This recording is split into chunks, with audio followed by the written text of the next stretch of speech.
Yeah, wait, I'm not kidding. I'm not You have such a beautiful voice. Oh yeah. I like this, like Marco, like with the headphones. There's a little bit. Actually, anyway, so 45 is a kebab. So I can share this one. Was you calling me? I don't think you were giving it. You never replied. Never. I had some issues, but even last week I had some issues. You never replied to me. So you're not. I was about to start.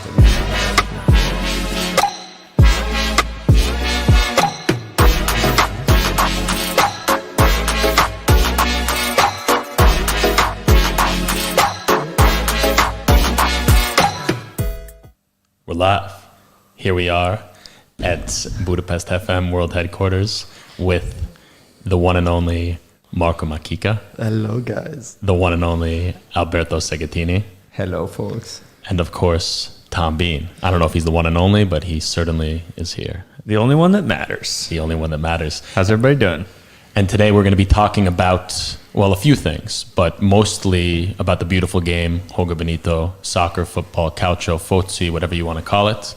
Alberto, Not soccer. Not soccer. We won't call it soccer.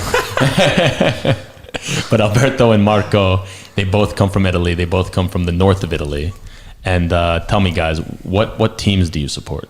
What's your favorite team? I support Atalanta from my city, Bergamo, of course. Atalanta. And unfortunately, Alberto is supporting Inter. We all have strengths and weaknesses. Come on, I support Inter Milan, of course.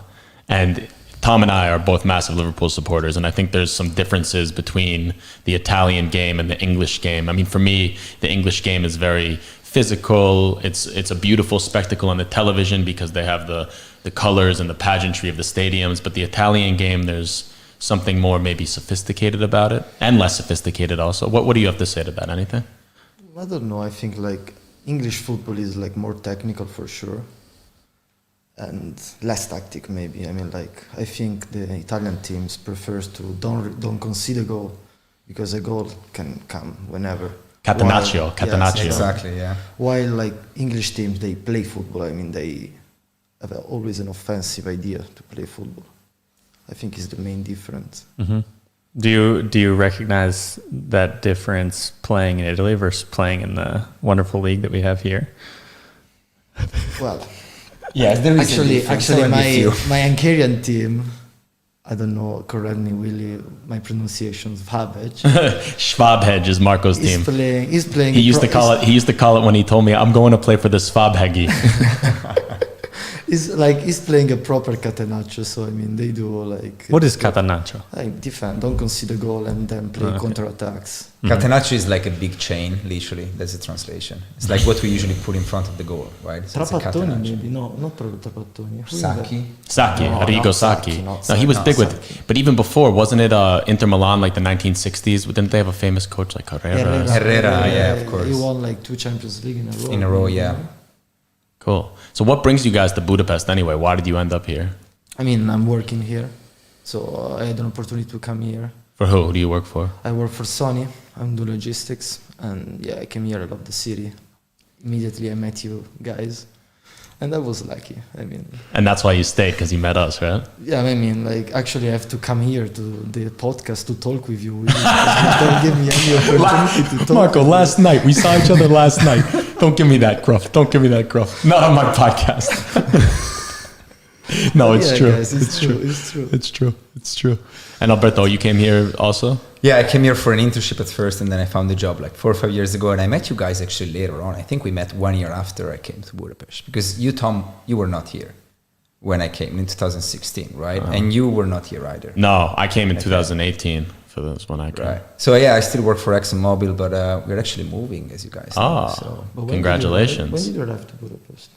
2016, I think it was October. No, June. So just about 5-year anniversy and you're leaving. Yes. Yeah. All right, well, let's do a little cheers toast to that. We have some Guinness. Couldn't wait anymore. Oh, boy. Okay, easy does it. Nice. Get that beer exploding around all the expensive electronic equipment. We got it under control. And I am not drinking right now. I'm having an alcohol mentesh little fruity drink because today I became immune to COVID, so that's pretty cool. Well, you're not Immediately quite immune after- yet. I think after that you you still start- have a... For all intents and purposes, I got stabbed with a needle, and now that's me. And Congrats, Marco, I'm not. you're I'm also not drinking, and why is that? Because I'm playing later, unfortunately. Marco is playing in a match for the Schwab-Page Yes. right after the podcast. That's how Yeah. dedicated he is to football. Guys, I have to leave soon, so I mean, like, unfortunately, I cannot talk a lot with you, Willie. Last one in, first one out. Yeah. Marco's motto. And Marco, what would you say, like Bergamo, the club is called Atalanta. Yeah. And what does it mean to be an Atalanta actually, supporter? I don't know actually the origin of the name, but Atalanta is a goddess. A goddess. Yes, a goddess of the run. So actually, the story tells that who a person like could beat Atalanta in a race is gonna marry this girl. But of course, no one. I think he beat Atalanta and Except for Inter Milan. exactly Inter Milan. Here we go. Actually, I don't twice know. this year. No, I think one drew. Ye- One drew, 1-1 in Bergamo. Yeah, you're right. Well, now Alberto's team, Inter Milan, they just won Serie A for the first time in how long? How long since it's been? Last time was 2010, so 10 years, 11 years, man. Wow. Long time. Well, congratulations. I guess Thank you, guys. I appreciate it. Thank you. Forza Inter. Congrats. Thank you. Oh, thank you, Marco. I mean, It's good to hear it from you, actually. Feels good. And what do you guys make of a big word in the soccer world these days has been the Super League. That was when I was in Spain. All of a sudden I wake up in the middle of the night, Sunday night, maybe like 3 o'clock in the morning, wake up to take a piss, check my phone. And what do I know? They're like ending the Champions League, starting the Super League. What did that mean to you, Super League? I mean, actually, it's a big topic, maybe, because, I mean, even after this scandal about the Super League, actually, after 2 weeks here in Italy, for example, they just eliminated, like, the third teams from the Italian Cup. So, actually, the Italian Cup from the next year, they're gonna play only the first division and second division, so Serie A, Serie B. Yeah, so that's all the teams, they complain about the Super League, but then the Italian Federation invented this new style of the Italian Cup. So I mean, right now football is only, I think, question about money, but I mean, I'm a romantic guy, you know, especially for football. So I mean, of course, I didn't agree with all this Super League. I mean, of course, even due to the COVID. For the people that are watching and maybe don't understand, Like what me. is the Super League? How would you put it, Alberto? Super League. Well, that's a bunch of teams, probably the strongest teams around, but also the ones The that are richest more in teams, not the depth. strongest one. No, they are the strongest. The strongest, the richest, but the ones that have more depths as well. And so they basically wanted to create a different tournament with a different, probably financial setup as well, through which they could get more money to reinvest in the club. I think the trigger was the fact that UEFA, correct me guys if I'm wrong, because you know probably better than me, but what I know is that UEFA wasn't giving out much of the money that they get out of the TV rights and all these kind of things, and so they wanted to create a closer group of teams that could like split that money among them and not with other teams. That's what I. But the main difference between, because there is the Champions League and then you have the domestic league. So you have a league in Italy, you have a league in England, you have a league in Spain, as well as Germany, Lithuania, every league in its own. And some teams from each league, they qualify for the Champions League. And you qualify based on your performance. And even though it's usually like the teams that split off into the Super League, like in Italy, it was Inter Milan, AC Milan, Juventus. In Spain, it was Barcelona, Real Madrid, Atletico Madrid. In England, I think it was 6, Tottenham, Chelsea, Man United, Spurs, Liverpool, Arsenal. So you had like 12 teams. Arsenal they're in like 9th place. I think Gary Neville's like, Arsenal right now couldn't even beat the champions of San Marino. What do they think they're doing in the Super League? But either way, they wanted to have this closed shop where no one else could come into this league and qualify, and you wouldn't have these miracle stories like a Leicester City or even an Atalanta. Even Ajax. Or an Ajax. So then people got upset because in football we like to have this ideal of romanticism. I think you should you should get there if you deserve it, no matter where you come from, no matter how money you have or how much money you bring to the business. Because football became a business. Let's be honest, it's a business right now. But that's not what supporters and most of the players and the people actually involved in that business feel like. They feel it's like sport. It's like fun. It's something for the people where you can start playing on the street when you're 2, 3, 4 years old and on, and then end up like winning a Champions League at some point. We are too romantic. Think about Jamie Vardy. I was reading about the guy. Actually, even today I read something about Liverpool. Like they signed a contract or they found an agreement with with the supporters. Yes. They said they're giving like the supporters group one seat on the board to make decisions because the Liverpool supporters were, I mean, the big thing with the Super League was the supporters were so upset. I mean, you saw people in Manchester like basically having a riot before the game the other day. I know a lot of the Italian supporters were very upset about this idea that the teams were going to break apart and start this league. So the Liverpool owners, they were actually pushing for it because the new Super League was sort of on the American sports model, and Fenway Sports Group, the Liverpool owners, they own the Boston Red Sox, and they wanted to have, the biggest thing is now if you don't qualify for the Champions League, it's a huge financial penalty. Like we'll see if Juventus qualifies this year, they're kind of fucked if they don't, because how do you afford all the salaries if you don't get all that big money? How much money do you get for making? Well, I think I heard the other day, like, No idea.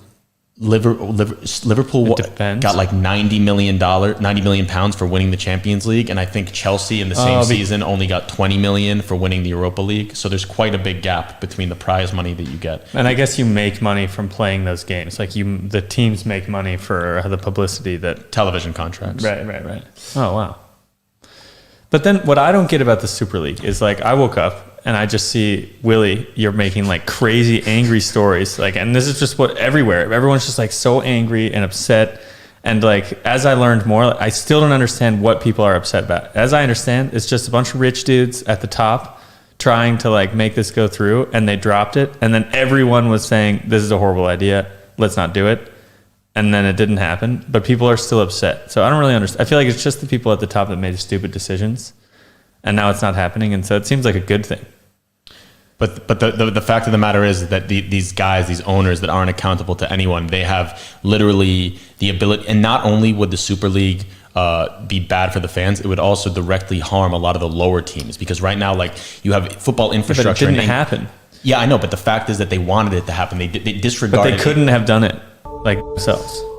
They could have actually. They arranged everything. You know what they didn't consider? They're funded by exactly. JP Morgan underwrote the I mean one of the biggest, or Goldman Sachs even maybe. I don't remember, one of the biggest banks in all over the world. So actually they already planned everything. But that clearly wasn't enough. Didn't a bunch of teams were just like, okay, then if you play in that, you can't play in the Premier League or something like that. Didn't people stand up and say like, no, you can't do this? But it took an enormous outpouring of public pressure. Even the governments got involved. Okay, that's why people had to get upset. Yeah, the first one, the English government first. Yeah, Boris Johnson said we're not going to allow this to happen. It would be crippling. It would be crippling if you think about some of the lower. How many interests there are inside, like politics. Interest, yeah, of course. I mean, Italy seems like it's a very cloak and dagger sort of football. Has a lot of behind the scenes, let's say, corruption involved with the. I mean, every league, but I think everywhere in football. Calcio, right? That was in Italy. 2006. What was that? I think Moggi, because I mean, I think there was a few teams like paid referees to win. Bribed referees. Yeah. That was the darkest page of the Italian football history book, I think. I don't know how you felt about it, but I felt like really, you know, when Atalanta got like I think a penalization. You, Milan, Juventus. Oh, Atalanta was involved in it. Yeah, -1. Typical. Inter was one of the only teams that wasn't, right? Correct. Yeah, well, apparently. This is a bit No, we were not involved. So at some point, what happened is that our Giacinto Players Facchetti, Club. he basically he called. They have some phone calls recorded where he was trying to tell the designator of the referee, so the guy deciding who would referee which match. He was trying to tell him, okay, listen, I mean, we had bad referees for like 5 games in a row. Now it's time maybe to get a good one. And that's why eventually it was in charge, because that's not really bribing. It's just telling people, okay, please look out for us as well. But what happened, as Marcus said, is Juventus was basically, paying referees just to take certain decisions, and they would literally, do you remember that video of Moggi, Juventus in the changing room? Yes, he went to the referee's changing room and to give him literally a couple of Rolex watches. Yeah, I didn't know that. Yeah, that was one of the it was sad, man. So sad, really. Both parties got punished, the teams and the referees, right? Yes. The referees. Yes. I don't remember the name. Juventus got relegated to Serie B, which was like pretty crazy. To me, that was not enough, by the way. Yeah. That's the worst thing you can do in football, in team sport, is to basically cheat and bribe, people, the referees and judges. And Atalanta bribed? I don't remember. Maybe it was 2012, the other scandal. A lot of scandals in Italy. I think, I remember. That's probably what you meant with your question, right? But then at the same time, 2006 was the year you won the World Cup. So it was like a high and a low for Italian football. Yeah, actually, even when Italy won in 1982 the third World Cup, that year we had another scandal. I don't remember about what, but like, I don't know. Like I think this kind of situation in Italy, they create like more Emotional chemistry reaction, in the group, and they fight all together. Actually, there was an amazing group in 2006. And what do you think about football in Hungary? They have a lot of passion. I think Hungarians have a lot of passion. I think even more than Italian. I mean, I remember 2 months ago I played. More than Italian, really? I think like 2 months ago I played against Reac. That Reac is a team which, like, I think 10 years ago was in first division in Hungary. And of course the supporters, they couldn't attend to the stadium, but they were singing out of the stadium for like 90 minutes all the time, and it was pretty crazy. You would see the same in Italy. Come on, I think it's pretty much the same. They're equally passionate for football. They have an equal passion. I don't know. Well, we've all had a pretty cool experience playing for Budapest Celtic, which is the expat sort of centered team that we joined when we moved here. That's how we all met each other. That's how we all met each other, and that's been the real basis of a lot of our friendships. Where was They it? are still champions, actually, Alberto. Are you? The Greens. Are you? I'm not hearing you, man. So Willie, Tom, that's where we met in Slovakia, playing a friendly with the Celtic, right? Yeah, exactly. We got smoked. We got smoked 6-1. I remember you had a big night, right? Yeah, we got absolutely shit-faced afterwards. That was insane. That was so fun. Yeah. Do you remember who scored the only goal? You scored the goal. Alberto, yeah, because you flopped. That was the only free kick. No, come on, I didn't flop, or maybe I did. But the point is that I scored an amazing free kick, probably the only one I ever scored in my life. So. But you never score ugly goals, actually, Alberto. Thank you, Marco. How sweet of you. What's happening? There is a camera that can see my face. Yeah, That's why. Marco's on his best behavior. We should do this more often, guys. Yeah. It's awesome. You just keep Marco with headphones on for the rest of his life. That's funny. But yeah, Celtic is family. Yeah. I think it's family, and there are actually, I've seen like a lot of good players. Celtic, the 4 of us, and probably the top 11. I would say starting 11 of my dream team. I don't know about Marco actually, but I think I can fit you in. Yeah. Well, for those of you that don't know, Marco is like a terrier midfielder. He works really hard, wins the ball back. Kind of similar maybe to like a Mascherano, in a sense. No? More quality. No, Mascherano's fucking quality. No? More quality. I guess he's too defensive. Yeah, you're more of like a playmaker. I'm sorry. That was probably serving. I used to love Mascherano though. It was supposed to be a compliment.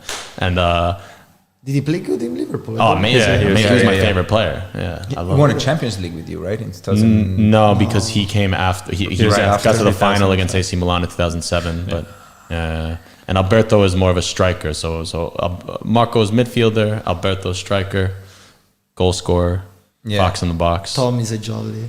Tom is a jolly man. Jolly. What's a jolly? I mean, he A can jolly play joker, so he everywhere. can play anywhere on the pitch. That's how we call it in Italy. Really? Yeah. That's something. Learn something new on this podcast. A jolly. I like that. You're a fucking I'm jolly. jolly. I'm joker. just jolly. Put me somewhere. I'll be jolly. And I'm just like the athletic American that goes The right back. hard into tackles and has a terrible touch. A good show. Good I show. remember your performance in the final of the tournament we played last summer. Oh yeah. We lost. No, Willie, we lost, but last minutes, 1 man down for 70 minutes. And I remember you recovered the ball, do you remember? Right at the corner. Just literally, I don't know, you caught the guy off guard and you just like took the ball and put it in the middle of the box, and Kev scored an easy goal. And that was the free one. The beginning of a huge comeback until, I blacked out. I don't remember what happened. It was just rush. I was so pumped. I remember. Yeah. But that's been really a great thing about being on that team, is that you make so many friends from around the world. And that's one of the beautiful things. Forgetting about, we talk about the Super League and all the big money that's involved in football. But for us, I think playing is really the true beauty of the sport. That's what I don't understand. So the game is a beautiful thing. We play it because it's fun. And then at what point, because everybody always talks about like soccer's corrupt, like the systems are corrupt. And I don't understand that. But like what makes it corrupt? And why is there so much money in it? Is it because people pay money to watch? It's such a giant spectator sport?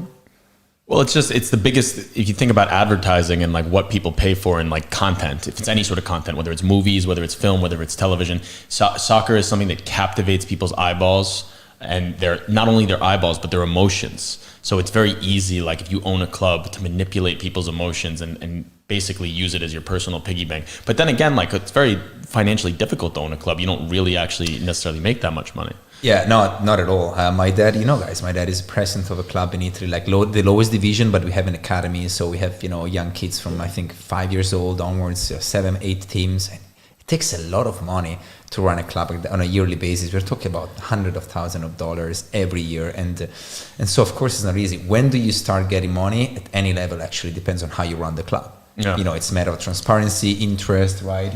I mean, this is even another problem about Super League. I mean, like, no one is taking care about the lowest division in Italy, the amateur football. I mean, everybody was like hit by coronavirus, especially the amateur football. How can you run a team if you don't have any money? So Super League is only, like this, I don't know. I understand where you come from. I mean, again, example of my dad, he just talked to the local municipalities and told them, okay, you know what, either you support us or I drop it. Because a lot of sponsors just withdrew their sponsorships, and we have, as much as said, in Italy they started the league, the amateur league. In Italy they started, and then after 3 matches they said, okay guys, we cannot due to coronavirus. At least in Bergamo. Same everywhere, I think. But I don't know if it works this way in Italy, but I had a friend who played in Iceland, and when I went there, I asked him, because there was like this town of 2,000 people, and they had a club, and there was like a stadium, and there were a bunch of people that were at the game. Like basically most of the people at the town came to watch the game. And I was like, how in the world does this tiny town in Iceland, like how does Iceland have 3-4 divisions of soccer? And he said that the way it works is like any company gets tax write-offs for any money that they donate to like a local club, like to a sports club. And so that's how they ensure that sports clubs get funded, because like the fisheries and all the big companies in that town in Iceland sponsored the club, and they wrote that off for taxes. Is that the same how it works in Italy? Because like that to me sounds wholesome. That sounds like a good way to give entertainment to the people. So that's the best way to promote it, to finance these small realities. And I agree with you, it should be the way everywhere. But in Italy, it's more like the opportunity for certain people to recycle money. So you flip the coin, the owner is a company, and like to because don't declare any because the gain is different. So let's say that you get you got to pay random numbers, 30% of taxes, and they're going to tell, okay, if you invest in a club 20%, you only pay us like 5% more. So we give you discount of 5%. Not only this one, even to avoid the declaration. But that's an example. But and that's a way that's a way around it. But the main thing is that by recycling money, they can eventually gain much more than what they would save by actually paying taxes the way I said. So we would call it money laundering. Recycling. That's not recycling; it's money laundering. Recycling is from Italian. Exactly. The proper translation. And what about you, Mark? Are you staying in? Alberto's taking off for the Netherlands. Are you staying in Hungary for the next 20 years? Yeah, I think so. I mean, if I don't find any other opportunity right now, it's like I'm struggling a bit. But I don't know my plan in the future. I mean, I'm trying to sort it out. But let's see. But you love Budapest. You're like when Marco's walking down the street with his big hair, everybody knows who he is. Oh, Marco. He has to bat away the... No, of course, guys. I mean, I love Budapest. It's been a good experience for me. I think it's time to make a new step.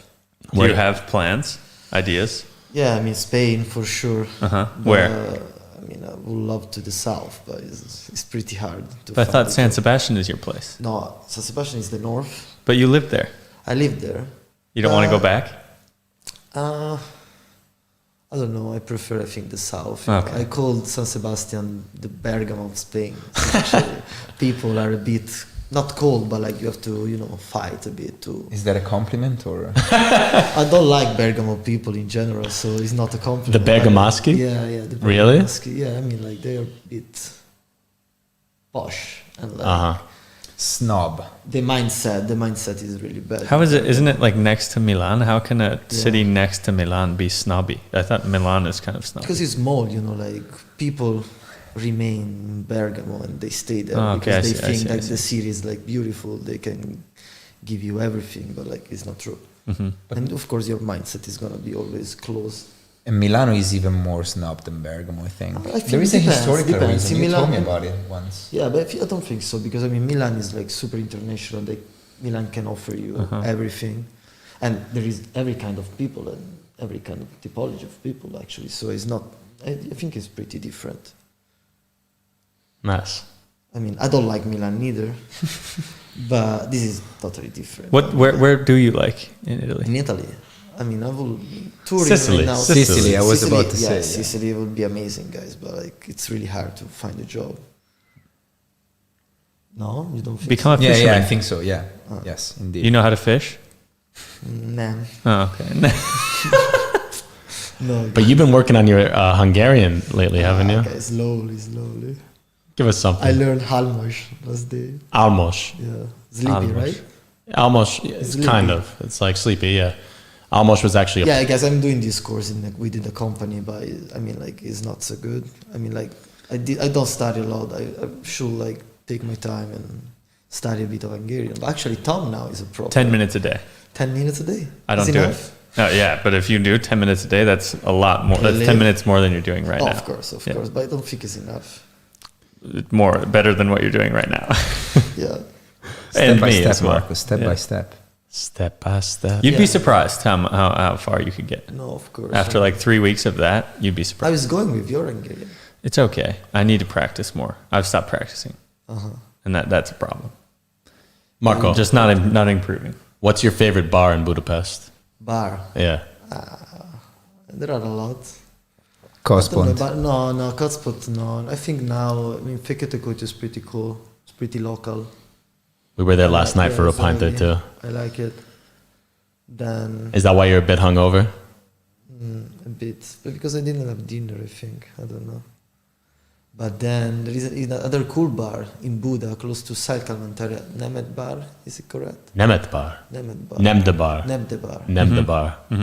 I like it even. Yeah, Nemde bar. It's got a little bit of a cool. techno vibe. Yeah, I mean, like vinyls. They play music. I like it. What's the name of the little pub we went to? I think it was me, you, and Tom, Willie. The outdoor one in Buda. Yeah, the one up in the hills, like just called Balint. The Balint Gallery. Balint, because Amazing. Marco's been there also. Yeah, this is a pretty hidden gem bar. It's like on the backside of Roja Dome in the what do they call it? The Pasharet, and it's called Balint Kavezo, and just some guy Balint. He owns the bar, and it's like his house, and then it's a garden and downstairs, and it's a very cool vibe. Yeah. I loved it. They told me a lot of teenagers in the past, they were used to go there after school. Yeah, well, that. I went back, so I found it in the middle of coronavirus last year. I was on a run, and it was while everything was closed. I hope I don't get them in trouble for saying this, but they were somehow open. And I ran past, and I was like, whoa, that's an open bar. And I hadn't seen one in months, so I went downstairs, and I didn't have any money, but he gave me a free beer. And I was like, nice, let's go back. And so then the second time when we went back there, I took Alexa, and then Marco met with... Frederica, and what the hell is that guy's name from Sardinia, but not Lorenzo. He's Enrico. Yeah. And I got so drunk. Oh, I heard about Actually, this. I never seen you. Never see me this drunk. No, never. I think I fell into the bushes on the way out. Like I was like, the next time I went there, I had to go. I was like, I'm not John Bochinot. I'm sorry. I'm sorry. Apologize. But yeah, great bar though. Great bar. It's cool because it's like, it's particular. It's not like what you Yeah. find in the city. Because I think literally one of the first bar open after the lockdown. Yeah. In April, I think. It's been a long lockdown. I mean, Hungary was November. Everything was closed until now. Crazy. Yeah, think about other countries like in Italy since April last year. Really? Like that was a full year. So I think we've been lucky, guys. Yeah. And actually, here the lockdown was totally different than Italy. exactly. I mean, like in Italy was a proper lockdown. I mean, Is couldn't go out. Italy open now? Yeah. It's opening up. Yeah. Well, Italy really got traumatized because you guys got hit first and the hardest, especially Bergamo. Bergamo was like the first. fucking. You had like the line of like ambulances and tanks on that picture or whatever. That was like really traumatizing. Yeah. It was. Indeed. Yeah. I mean, yeah, my parents are still a bit like shocked from this situation. Yeah, my parents too. I think we were really lucky to be here in Hungary because, as Marcus said, everything rolled out differently. We could go out for a run. Well, especially, I mean, last summer, for my money, Hungary was one of the best places to be in Europe because it was relatively like Normal. Open, normal. We just got hit really hard for a short period of time in this last wave, which was like the death rates and everything were really bad. But overall, if you look at the whole picture from last spring to now, Hungary didn't have it as bad as other places. Yeah, I agree. How long do you think before like all this becomes a distant memory you never think about? You think it'll be that way this summer? Nah. I think by next year, it will be a long lost memory.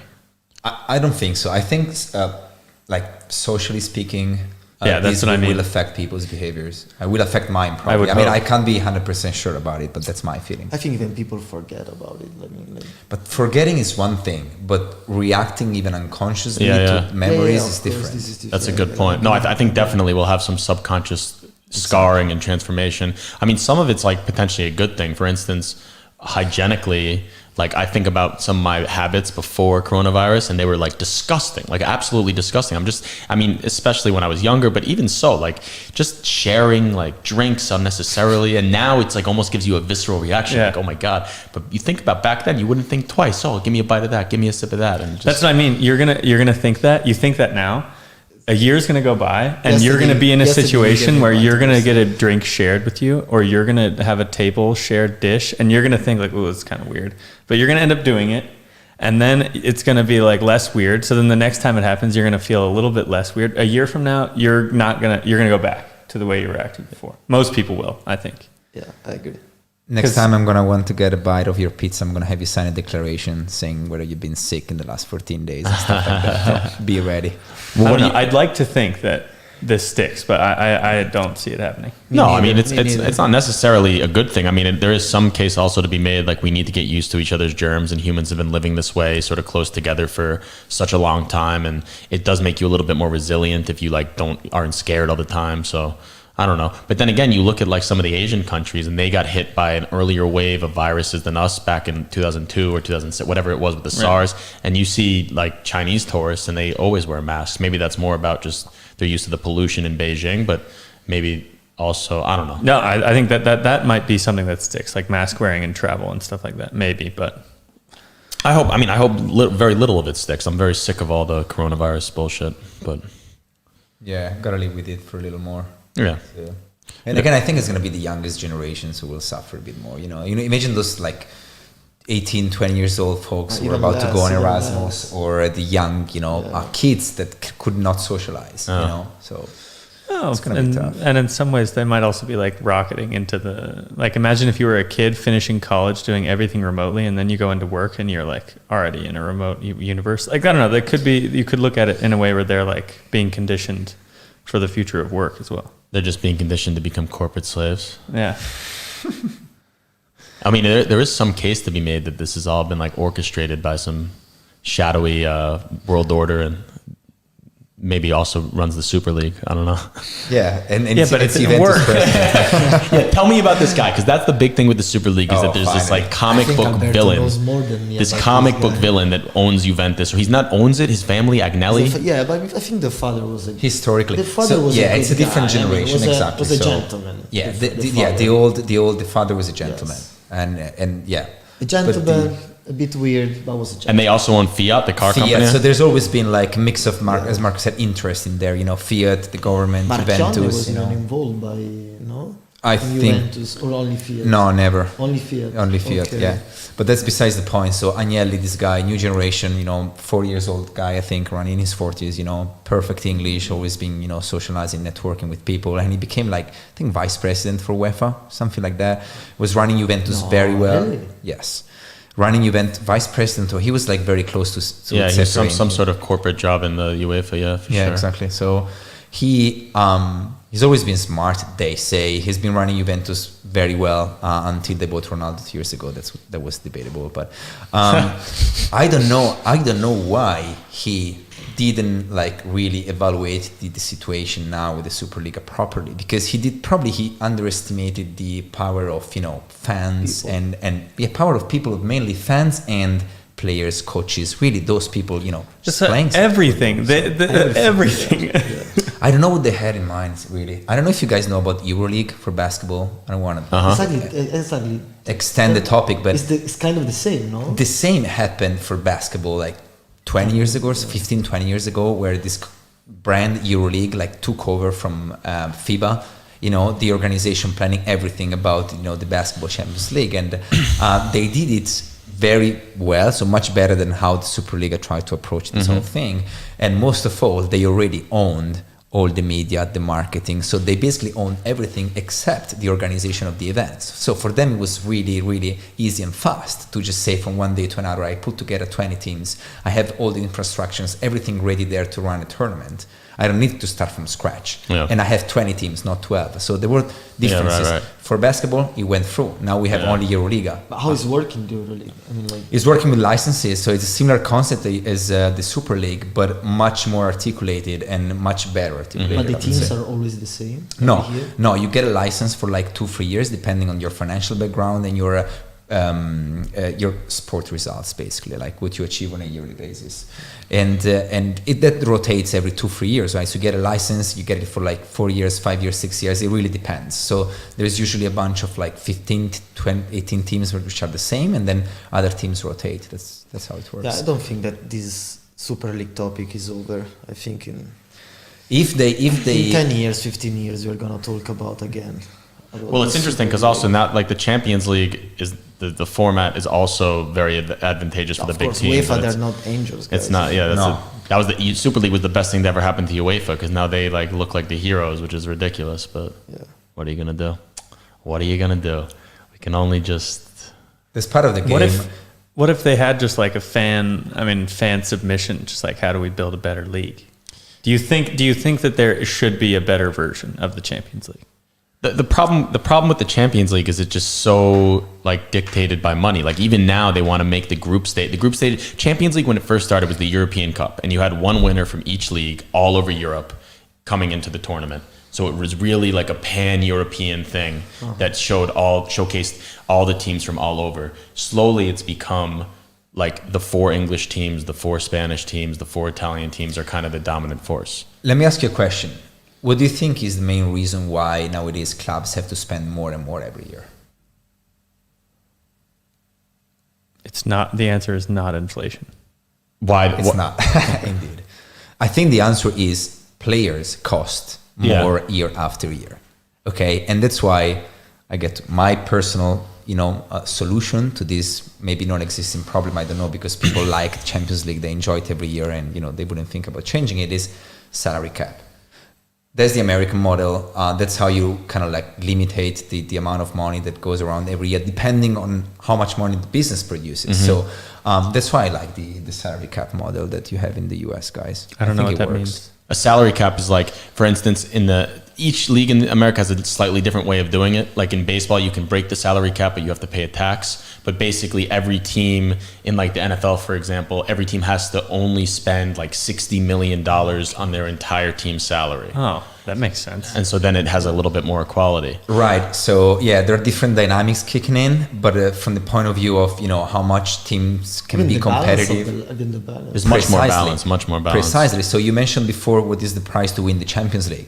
Right? In the NBA, for example, you get a prize, number 1 in the draft next year, if you get to the bottom of the ranking that year. It's interesting because America is such a capitalist place, and yet our sports teams and our sports leagues are more of a socialist model, whereas Europe traditionally has more of a socialist ethos. How is the American sports league system more socialist? Because of the salary cap. And if you do the worst, you get a reward. You get to become more competitive by getting the best player. But still, it doesn't make you better. Like the Panthers or that North Carolina, they have been the worst team in the NBA. They finish last every year. But that depends on the management. So imagine you have as Willie said, 60, 100, 200 millions to spend in the next 5-year cycle, and you got to figure out how to spend it, how to put together the team and everything. And I think that's the challenge, right? It's not just about the players and how they play; it's how you put them together.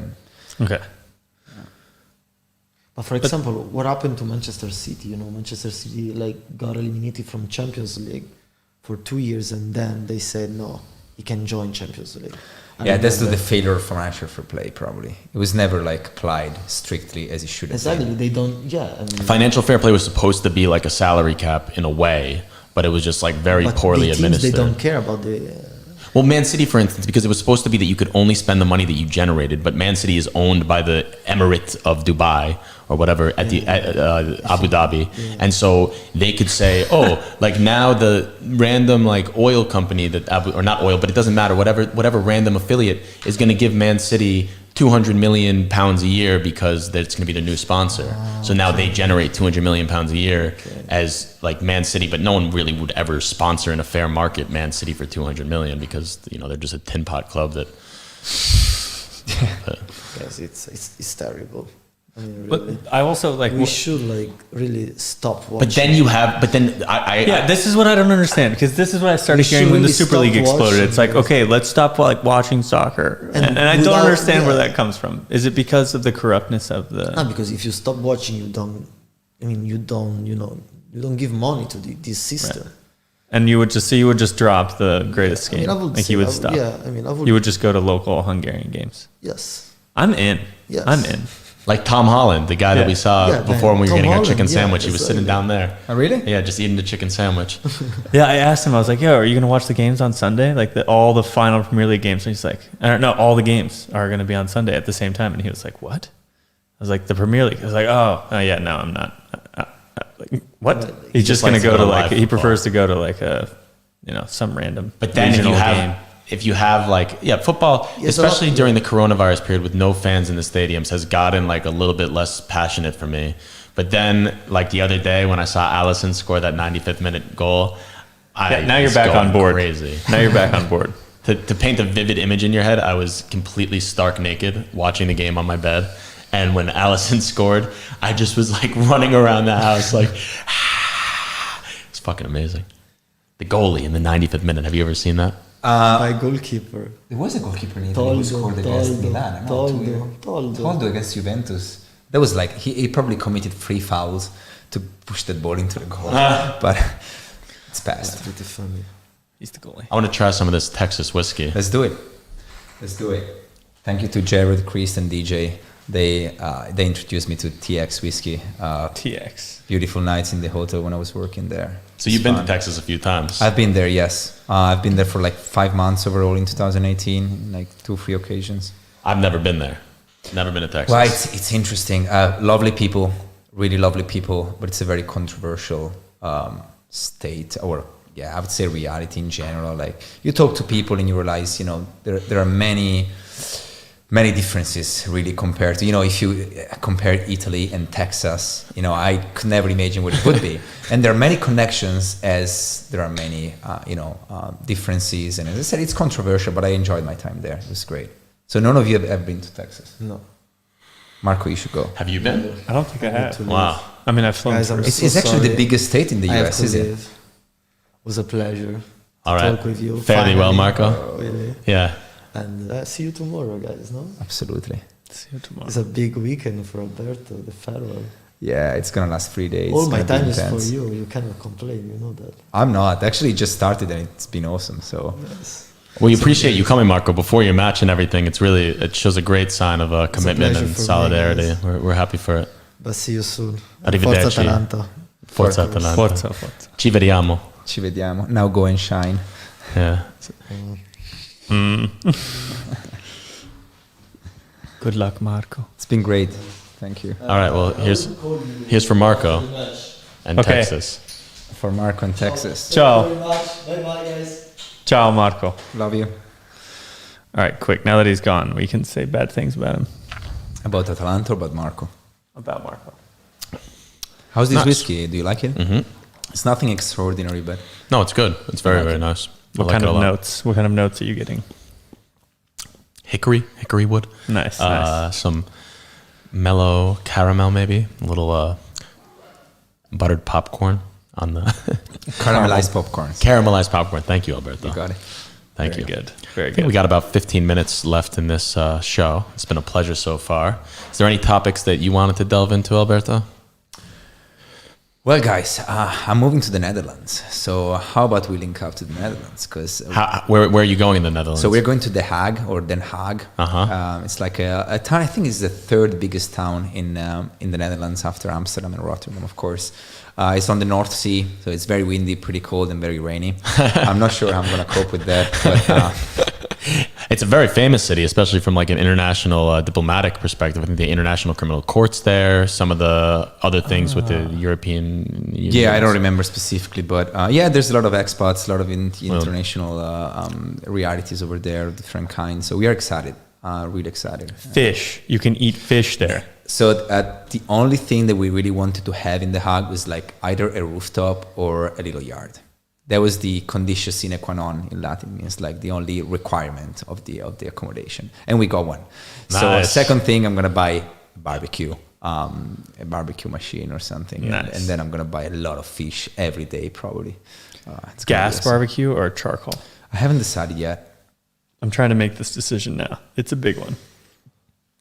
I don't have much experience with those because in Italy, you know, we cook on the stone, so we have this like these local stones, and then we use those to cook. So In we use, Italy, like, everyone in Italy, or this is like most of the people. Well, where I come from in the north, I would say, but it depends on where you come from. Because in the north we have a lot of mountains and we have a lot of caves. You call them caves, caves, where you caves. can get some. Yeah, and so it's cool. We use like this material to build pots to do slow cooking. Wow. So you guys have, for example, the smokers. Right, especially in Texas. In Italy, we have these pots that are made of this stone, which is called pietra ollare, and you can cook amazing stuff in there. It's like 7-8 hours. You let it go in an oven. Fantastic. That's cool. Sounds Yeah. delicious. But in the Netherlands, it's going to be mainly fish. Yeah, I guess up on the North Sea they have a lot of fish.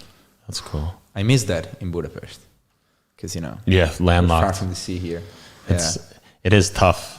Like I love seafood. That was very nice in Spain when I was just down there. Like you had very easily accessible fresh seafood, and it just makes all the difference. And it feels there's a lot of like hubbub nowadays about like there was that documentary on Netflix, Seaspiracy or whatever. Everyone's talking about that. Anyway, my original point was that fish always felt to me a little bit more like ethical and healthy than meat. But then again, maybe it's not that ethical, but it does feel healthier. I think seafood is a little lighter. It's lighter. Yeah, you don't feel as... You feel better after a salmon burger than after a barbecue double patty beef burger, you know. That's a fact. That is for sure true. Yeah. That's for sure true. But one thing that the Netherlands has in common with Hungary is they're both like super flat. So there are no mountains, hills whatsoever. It's super flat. Netherlands might even be flatter. I believe so, which is actually weird because Hungary is super flat already. Yeah. What's the highest hill in Hungary? Like 800, 1,000? Yeah, it's not super high. I think it's in the Matra Mount, or up in there. I forget the name. It's something Tetu, which is like rooftop. But yeah, it's not high at all. I mean, Hungary actually, their old regions in Transylvania and in Slovakia, they had a lot of mountains, but those have obviously shrunk and been taken away. Or not taken away, whatever you want to call it. But either way, yeah, Hungary, Alexa always gets mad at me when I say Hungary's a flat country, but it is pretty flat. They do have nice like hills though, like it is, especially in Buda. Buda is actually one of the more hilly. Yeah, Buda hills are gorgeous, but it is, you know, coming from north of Italy, like. I miss mountains so much. I know you guys, you don't have mountains. And well, he's like kind of flat. I mean, New York is not mountainous, but easy access to Vermont. Where we went to school together in Vermont, a lot of mountains. Yeah, but out west is where the real mountains are. I mean, those even are taller than the Alps. No? Probably. Maybe. It's not a contest. Nah, not really. I don't know. Views like mountains. I had a theory once that like if you're ever super sad or grieving, you should go to a mountain. Because when you look out from a mountain, there's like so much going on. You can't perceive all the information coming to you. So you're just like overwhelmed with fucking emotion. And like you're just overwhelmed with like the outside. And it matches grief. I don't know when I thought about this, but because when you're grieving, you're like overwhelmed with emotion. You like can't perceive everything. This is one thing. When you said mountains is what I thought of. And but people talk about how like the ocean is a beautiful view. I was about to say, nothing interesting about the ocean. Why not? Either you go on top of the mountains and you look at the world and the surface of the world, or you go deep down. By deep down, I'm talking about like 100 meters, not like 5 meters like we did in Sardinia last summer. That's not really what you can see. But I think there is a whole world, not as big, of course, but as interesting. In the ocean. You Did mean? you just Yes, make the in the statement that ocean. there's nothing interesting about the ocean? I mean, if you look out at the ocean, like from a boat or from the coastline, it's not interesting. It's just Okay, I see what you're saying It's in a that never-changing sense, yeah. horizon of just like blue. But people always say, "Oh, it's so beautiful." Well, no, and because that's why I think Iowa. Hold on, I'm going to disagree with that because like coastlines can be extraordinarily beautiful. You have like, But if you're looking out into the water, in the middle of the ocean, yeah, it's not beautiful. But like if you're looking Okay, out at that's the true. Yeah, waves okay. breaking on like the gorgeous sand beach, It's debatable, Tom. What Okay, you said okay. is really debatable. Okay. It depends on the coastline. it's a valid point. I see what you're I'm saying. just saying see I what wanted you're saying. to like work into the fact that flat places are interesting. Like it doesn't. I don't think that the ocean's boring. Like I think it's beautiful, but it's not okay. because it has like endless features that you can like be lost in. It's because it's just an expansive, beautiful place, and that's why flat landscapes are also beautiful. Okay, I can get behind that. Land ocean. Hungary is kind of like an ocean in its own. They call like the Alföld, which is the Great Plain in Hungary, they call that the Hungarian Ocean. The Great Plains, where the Or- horse lords came from. Or the Balaton is kind of like the Hungarian Ocean. Oh man, my disappointment the first time I went to Balaton, coming Really? from Lake Como. Yeah. They told me there is a nice lake in Hungary. It's huge. It's like the biggest in Europe or something, right? Or second biggest I think it's the in Biggest terms of biggest freshwater lake. Okay, in- yeah. in So it Central wasn't Europe. far from Century or reality, something from like that. truth. And so they told me about this amazing lake, and I saw some pictures. Like, looks weird. I mean, the color of the water is nice, but it's light. color of the water light- is beautiful. It's It's light's reflected, so I mean, doesn't mean anything. And then you step in it, and you step in it, and first of all, I mean, you step in it, and there are rocks and artificial, like these ladders basically going into the water, and then you step in, and it feels weird. It's not sand, it's not rocks. Like, what is this? I don't know if you ever asked. It's sort of yourself, squishy, muddy, what's silty that? stuff. Like, what's that consistency about? I It's hundreds and thousands of years of fish poop. I'm not sure. And like I think sometimes this might be half artificial as well. No, they kind of like level it out, I believe. dredge. I know, you know why I know that? Because once a friend of mine lost a ring, and of course you got to just dig down and try to find it, and you have no idea what it looks like. Did you find it? No, of course not. It was a jungle, man. Was it like a wedding algas, ring? And it was engagement. Oh, ring, wow. So, yeah, it was a me though. So and that's how I know that the bottom of Lake Balaton is ugly. It's really ugly. Fun fact about the bottom of water bodies. Probably shouldn't be saying this because I don't know the details, but dynamite is a combination of like an explosive thing and then something that slows down, makes the explosion happen in like a bombish way. And it's the mix between explosives and this called like something dino-mustari-ish matter. And it's like the matter that you find in the top layer of bodies of water at the bottom. Really? It's like dead animal matter from like all the little Interesting. microbes in the water. And that's used to make dynamite. Yeah. Wow. You mix that with an explosive thing and it makes a bomb. I didn't know that. Thank you, Tom. I should probably look it up to make sure I'm not spouting bullshit, but I'm pretty sure that's true. Yeah. And one last thing about lakes and Lake Como. Lake Como is the deepest. I think it's one of the deepest lakes in entire Europe, something like that. It's like 430 meters deep. I Wow. think it's a lot. That's a lot. I went to Lake Como 2 years ago with my How was family. it? It was magical, really magical. I think we were in like Bellano is where we stayed. Bellano, yeah. Bellano, yeah. You know what Bellano means in Italian? So if you split the word bel ano and you put an apostrophe there, it means beautiful ass. Really? Can I say that? Yeah, of course. You could say Yeah, it whatever. means beautiful ass. Bellano. Does it look like an ass there, or are there just a lot of beautiful No, I don't know. asses It's just there? like, I don't know. It's just historical name of it. And there is a closer town called Lecco. Lecco means to leak.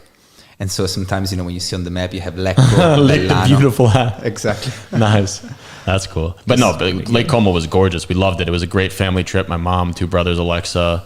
There was one morning I remember in particular, we woke up and there was a rainbow over the lake with like the boats going by in the early morning. And it was just like, took my breath away. Really good food, really good wine. Yeah. I also went to Garda, which is the nearby lake, I guess kind of the maybe rival lake in a way. For me, Como was much better. Garda was also beautiful, and there were some cool parts about Garda that we didn't get in Como. For instance, maybe just because my brothers went, they did like the paragliding thing, and it's very famous in Garda to do the paragliding. But overall, Como was more diverse. We went to some beautiful castle monastery up in the hills near Como. I forget what it was called, but It's gorgeous, really, really nice. Yeah, I think Lake Como is more picturesque. You say that in English, yeah. So most picturesque. So it's more particular, it's more regional. You know, you've got more inputs. You got the mountains, you got the water, you got everything surrounding you. And it's, as you said, Tom. I mean, I was lucky I grew up there because in 1 hour 50 minutes I could go skiing. 10 minutes walking I could go. Wakeboarding and sailing. And that emotionally, as you said, I think that's fantastic. What nature can offer you emotionally, is to, compensate and balance out your own personal feelings. It's awesome. Nice. Do you agree, Tom? Yeah. That little I mean, that little, where that grieving thing came from was like from a weird place. And I still can't remember what I was thinking when I had that thought, but I'm going to look for it. Did you have a time in the mountains where you were grieving? No, in college I did an architecture class, and my final project's like you have to like come up with a house. And I designed a house that was made for it's kind of a long story, but it was like meant to take you through a emotional journey because you came in at the back and then you had to go through this like little like pathway, and then you ended up in a crazy view of the mountains. And the idea, I think this is unrelated actually, but that played into this whole theory. But I can't remember how the grieving thing played in. But the idea was like when you're really heavily grieving, you like can't comprehend why you feel the way you do. And I feel that when I'm like looking at a mountain, I just get kind of confused because it's just like so much shit is going on and it's so big, and it's just like I can't wrap my head around everything that's going on when I look at mountains. Have you had a point in your life that you've been grieving? Not really. That's kind of, or not to that degree, really. Besides, the grieving that we do whenever we get emotionally unstable, or whenever you go to the mountains. Yeah, the mountains just make me sad. No, I can see what you're saying. I'll try to flip it. What if nature is like brings out emotions? Like just looking at nature, like of course. Proper nature, like you go up the mountains, down in the ocean. There is this place in Italy close to Lake Como called Montespluga, and it's a beautiful place on the border with Switzerland. And you've got a little lake, which of course in winter freezes because you're up like 2,500 meters on the level of the sea. It's a magical place. So you've got this little lake, little town. I'm talking about probably 20 houses and 2 hotels, and that's it. And it's fantastic. So you just go up a little bit on the mountain and you look down and you see this spot of water, and then you see all mountains around, and it's fantastic. Oh. And it brings I know, I get what you say. I love that place. It's magical, and every time I get there I feel some sort of like nostalgia, because as you said, it kind of like probably nature triggers emotions and boosts emotion or balances out emotions. Yeah, for sure. Nature is integral to the human condition. It's just so important. It's like it blows my mind that some people just don't really go out and experience nature. Yeah. But like people who just sit in their room all day working on their computer, and then it gets dark and then they realize, oh shit, I've spent all day inside, because that's how I feel sometimes. But you do. I mean, I try to go outside, but sometimes I, pay attention at the end of the day, and I'm like, holy shit, I have been inside 4 walls all day. You love to spend time at home. That's the truth. Yeah. But when you spend time outside, you enjoy it even more. But now that you're living in the Buda side, in your little enclave, fiefdom back there in, what is it, far reaches of District 2?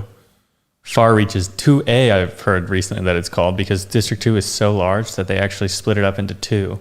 And also Danny came and visited last weekend, and he was saying that they just kind of like, annexed this part of this like suburb of Budapest into District A at some point, because they wanted, I don't know.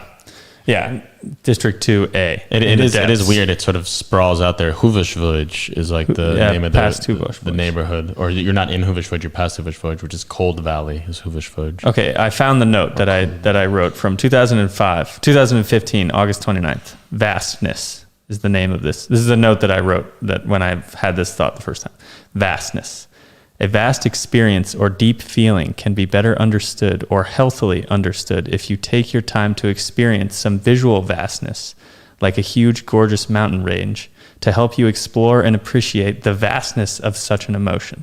You have to first accept you can't fully understand it, just like you can't fully see the vastness of your view, basically. That's beautiful. I think that was where the idea came from. A great ending quote to leave us on. I'm glad that you found that right before the buzzer. So Well done, Tom. grazie mille, Alberto. Grazie mille a voi. It's been a pleasure. Thank you for enlightening us with your Italian views, along with our recently departed amigo Marco. Amico. You got it, amico. Yeah, amico. Amico. And grazie mille, Tamas, as always. As always, thank you very much, Willie, and much love to all the listeners out there. It's another episode of Talking with Willie and Tom and Alberto and Marco. Yo, Segat. Have a great night. See you guys soon.